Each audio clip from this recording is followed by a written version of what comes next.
The expectation on CAO points this year is that points will go up across the board really in most areas, with the exception of construction related areas. I can envisage a situation where points will go up for most courses, particularly in science and technology, computing, agriculture, which is increasingly popular. There's a huge scramble for places on those courses, and it's inevitable, I think, that points are going to go up.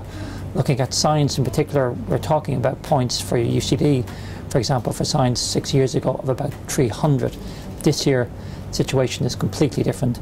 The expectation is that points could reach 500, could break the 500 point barrier for the first time ever for science in UCD. And I think in other colleges and in institutes of technology, points will certainly be increasing. It will broadly be the same for engineering, for computing, for all of those areas, and for agriculture.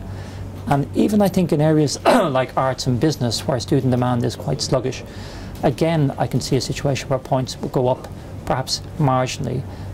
What's the reason for all this? Well, there are some obvious reasons. I suppose the fact that there's so few jobs out there means that there's a lot of students now, and mature students, returning to college and looking for places. A lot of the old traditional routes for students are no longer there, like apprenticeships, jobs in the Garda and that, they're not available, so students are going back, if you like, into the college system and competing with Leaving Cert students. But the big factor this year and the situation, the thing that's transforming the situation really, is the bonus point scheme for maths. As you know, the colleges, the universities and the IoTs, the institutes of technology, are awarding 25 bonus points to everyone who passes, who gets a grade D3 or higher in higher level maths. They're going to go into this points race next week with an additional 25 points, and of course that gives them a significant advantage over the 36,000 students who did ordinary level maths. Now what's happening is that the bonus point system for maths is, if you like, having what you could call a scattergun effect across the whole CAO points system. It's pushing up points not just for science and technology, but even, as I was saying, for courses like arts and business, where student demand is quite sluggish. What's going to happen in other areas? I think in medical and paramedical areas, again, there's an upward pressure on points. Demand for dentistry, veterinary, nursing is up from students. There's a scramble for places, and the law of supply and demand means, again, that points could go up here.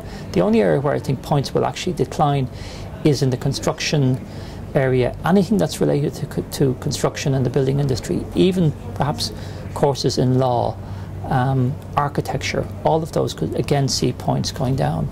It's extraordinary this year that in the area of the built environment, the broad area of construction, only about 120 students in the entire country listed that as their #1 priority. So that'll give you an idea of the huge, if you like, move away there's been from construction and related area, and the move towards this whole area of science and technology, where students, and particularly their parents, believe the jobs are.